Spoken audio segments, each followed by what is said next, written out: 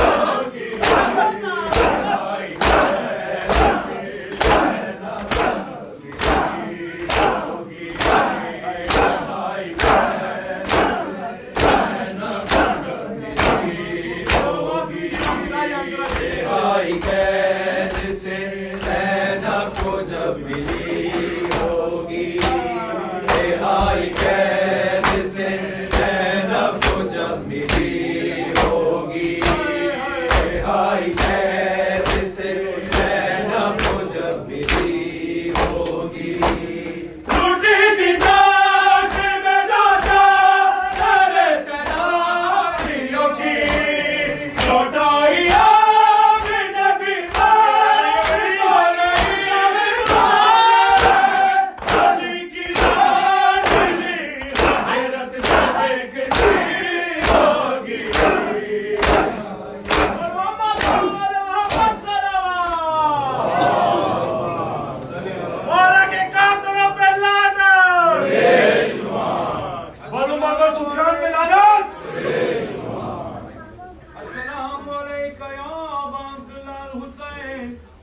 ابن امیر المومنین السلام علیکہ یا فاطمہ الزہرا سیدۃ النساء العالمین السلام علیکہ یا امیر المومنین وابن سید الوسین السلام علیکہ مولا ابو الفضل عباس ابن امیر المومنین السلام علیکم ورحمۃ اللہ وبرکاتہ السلام علیکم مولا غریب الغرباء